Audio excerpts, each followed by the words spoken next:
तो आज हम बात करेंगे योगाज इन कुंडली के बारे में कि कितने प्रकार के योग होते हैं और ये कैसा फल देते हैं। सबसे पहला जो योग बन सकता है कुंडली में वो होता है कंजंक्शन ऑफ प्लैनेट से, कि अगर दो ग्रह कुंडली में एक साथ बैठ जाएं और वो योग कारक हो और एक दूसरे से मित्र हो तो वो बहुत बड़ा राजयोग का निर्माण करते हैं और आपको कुंडली में करोड़पति बना देते हैं अपनी दशा अंतदशा आने पर।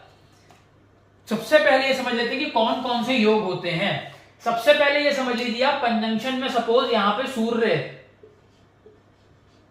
या बुध बैठ जाए तो ये बुधहत्य राजयोग का निर्माण करते हैं। जिसकी कुंडली में भी बुधहत्य राजयोग बनता है वो इंसान बिजनेस में टॉप की पोजीशन हासिल करता है, 15 से 20 लाख रुपए महीना कमाता है। अगर जॉब कर रहा है तो सीईओ लेवल तक की पोजीशन पे जाता है, अगर पॉलिटिक्स में तो चीफ मिनिस्टर बनता है। शर्त सिर्फ इतनी है कि इसकी एप्लीकेबिलिटी के पॉइंट्स होने चाहिए हैं, वरना यह रिजल्ट नहीं देता है। बन तो ये सबकी कुंडलियों में जाता है, बहुत से लोगों की कुंडलियों में, लेकिन एप्लीकेबल किसी के में नहीं होता, बहुत कम लोगों के में होता है। एप्लीकेबिलिटी के पॉइंट्स ये होते हैं कि सूर्य मारक ना हो और बुध मारक ना हो, बुध और सूर्य में से कोई नीच राशि में ना बैठा हो, बुध अस्त ना हो सूर्य से, 0-29 डिग्री का ना हो और ये कंजंक्शन 6-8-12 में ना बने। ये सारी एप्लीकेबिलिटी के पॉइंट्स अगर हैं तो बुधहत्य राजयोग एप्लीकेबल होता है और आपको अरबपति बना देता है।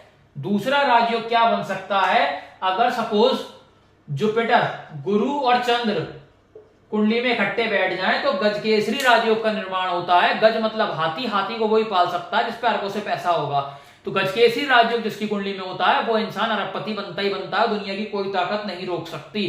शर्त इतनी सी कि एप्लीकेबिलिटी के वही पॉइंट्स हैं कि गुरु चंद्र दोनों योग कारक हो, 0-29 डिग्री के ना हो, नीच राशि में कोई प्लेनेट ना बैठा हो, 6-8-12 में ये कंजंक्शन ना बने, तो फिर ये राजयोग निर्माण होता है और आपको अरबपति बना देता है।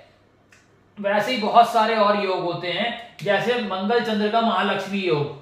अगर कुंडली में मंगल चंद्र इकट्ठे बैठ जाएं तो महालक्ष्मी योग का निर्माण करते हैं और वो आपको करोड़पति बना देते हैं। वैसे ही कुंडली में योग बनता है बुध और शुक्र का लक्ष्मी नारायण राजयोग। ये राजयोग अगर बुध शुक्र इकट्ठे बैठ जाएं तो लक्ष्मी नारायण राजयोग बनता है, ये भी आपको करोड़पति बना देता है।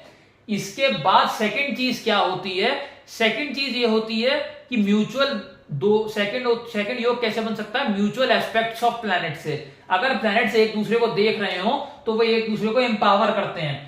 फॉर एग्जाम्पल आप मान के चलिए कि सपोज यहां पे मंगल बैठे हैं और यहां शनि बैठे हैं, तो शनि मंगल को देख रहे हैं और मंगल शनि को देख रहे हैं, तो यहां पे ये एक दूसरे को दोनों देख रहे हैं, तो ये एक दूसरे को एम्पावर करेंगे और कुंडली को अलाइव कर देंगे और आपको करोड़पति बना देंगे दशा अंतरदशा आने पे। तो एक दूसरे को अगर प्लैनेट देख रहे हैं, योग कारक हैं, मित्र हैं, तो वो आपको राजा बना देंगे अपनी दशा अंतरदशा में। तो म्यूचुअल एस्पेक्ट्स प्लैनेट के बहुत ज्यादा पावरफुल होते हैं और ये काफी अच्छा रिजल्ट देते हैं। सेकंड, सपोज करिए कि शनि यहां प्लेस्ड है और मंगल यहां पर ही प्लेस्ड है, तो मंगल अपनी चौथी दृष्टि से यहां शनि को देखेंगे, शनि 10वीं दृष्टि से मंगल को देखेंगे, तो आपको करोड़पति बना देंगे अपनी दशा अंतरदशा में। वैसे तीसरी चीज क्या होती है, राजयोग कारक प्लैनेट्स।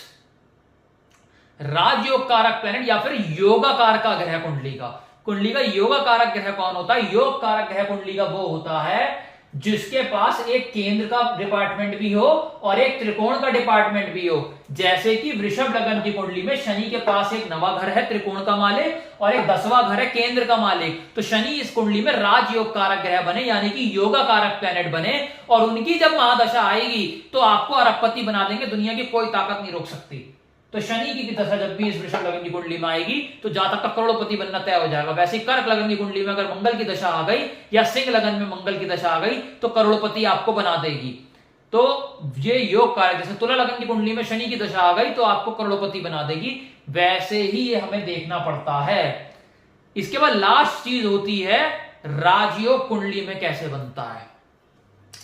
राजयोग प्रिय दर्शकों ऐसे बनता है, सपोज करिए ये वृषभ लग्न की कुंडली है और यहां पे त्रिकोण का मालिक शनि है, बुध है और शुक्र है और केंद्र का मालिक सूर्य है, मंगल है, शनि है और शुक्र है।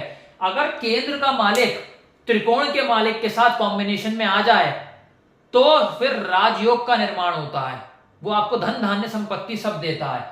जैसे कि फॉर एग्जांपल इस कुंडली में लग्नेश शुक्र है और पंचमेश बुध है, ये दोनों कुंडली में इकट्ठे सपोज पांचवें घर में आके बैठ जाएं, चौथे घर में आके बैठ जाएं, तो ये राजयोग का निर्माण करेंगे।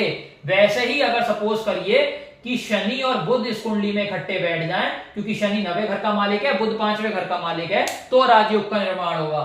फॉर एग्जांपल शनि इस कुंडली में सूर्य के साथ बैठ जाएं, सपोज सूर्य और शनि इकट्ठे बैठ जाएं, तो राजयोग का निर्माण होगा, क्योंकि केंद्र और त्रिकोण का मालिक इकट्ठा बैठ गया है। वैसे शुक्र और शनि साथ में बैठ जाएं तो भी राजयोग का निर्माण होगा, लेकिन शर्त इतनी है ये कॉम्बिनेशन 6 8 12 थर्ड हाउस ना बने।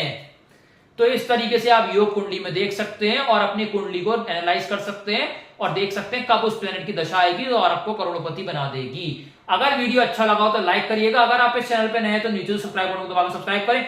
मुझसे हॉरोस्कोप एनालाइज करना चाहते हैं, मेरा कॉन्टैक्ट नंबर डिस्क्रिप्शन में दे रखा है, उसी नंबर पे आप मुझे व्हाट्सएप भी कर सकते हैं। धन्यवाद।